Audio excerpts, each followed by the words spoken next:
চাবি নিয়েছি। আজকে এই হাসিনা সরকারের দোসররা এখনো বাংলার মাটিতে বসে আছে, তাদের দৃষ্টান্তমূলক হিসাবে এই যে ম্যাজিস্ট্রেটকে আমরা প্রত্যাহার চাই, বিলম্বে প্রত্যাহার করে তাকে এই নবাবগঞ্জ থেকে চাই। আজকে আইনের প্রতি শ্রদ্ধাশীল রেখে আমাদের দাবি হচ্ছে যে আমাদের 3 জন সহপাঠীকে গ্রেফতার করেছে, আমরাকে সবাই যেহেতু একই মামলার আসামি, আমরাকে সবাই মানে আমাদের জামিন নামঞ্জুর করে আমাদেরকে আবার আইনের লোক, আর নাহলে আমাদেরকে 3 জন আমরা এটাই। এই ছাড়া আমাদের কোনো বিশৃঙ্খলা করা কিংবা আইনের প্রতি শ্রদ্ধার অবমাননা করা আমাদের কোনো নৈতিক অধিকার মানে করবো না।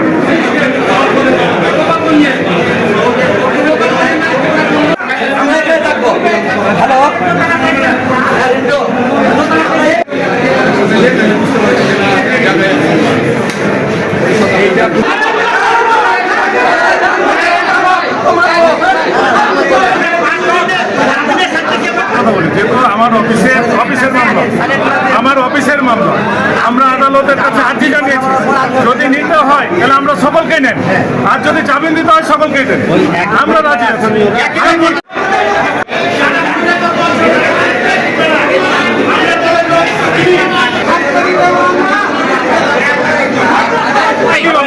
আমি বলতে চাই, যেই সময় এই মামলাটা হয়েছিল সাংবাদিক ভাইদের মাধ্যমে জানাতে চাই, চাঁপাইনবাবগঞ্জ জেলায় আমি 5টা মামলা খেয়েছি।